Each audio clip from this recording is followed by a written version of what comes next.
$4000 յուրաքանչյուր 4-րդ նորածնի համար։ Ազգային բարերար Սամվել Կարապետյանը տարիներ շարունակ Արցախում ծնված յուրաքանչյուր 4-րդ երեխայի ընտանիքին նվիրաբերել է $4000 ԱՄՆ։ Սա ուղղակի ֆինանսական աջակցություն չէր, այլ ուղերձ, ընտանիքը զորացնելու եւ հայրենի հողում ծնունդն արժեվորելու։ Երբ հայտարարվեց նման ծրագրի մասին, 2016 թվականին մենք ունեցանք 213 4-րդ երեխայի ծնունդ։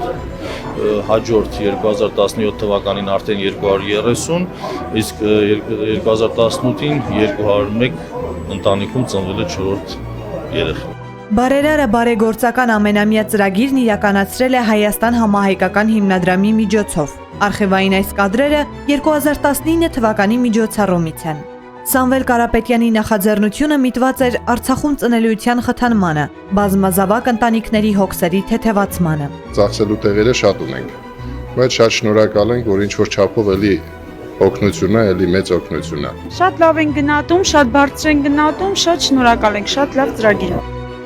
2018-ին Արցախյան Baby Boom-ը արցախցիների հետ նշում էին նաև սիրված արտիստներ Արամեն Պետրին ու Վաչե Թովմասյանը։ Արտիստների կարիերայում միջոցառումն առանձնահատուկ էր իր նշանակությամբ։ Հրաշալի նախագիծ է իրականում, քանի որ խթանում է ծնելիությունը Արցախում, նոր սերունդ լինի, նոր ավելի ուժեղ, ավելի խելացի սերունդ լինի։ Հայաստան համահայկական հիմնադրամի պատվո անդամ, ազգային բարերար Սամվել Կարապետյանի նախաձեռնությամբ Արցախի բազմազավակ ընտանիքներին օգնելու ծրագիրը շարունակվել է 3 տարի։ Կարապետյանների ընտանիքի ծրագրերը միտված են ամրացնելու պետության հիմքը, ընտանիքը։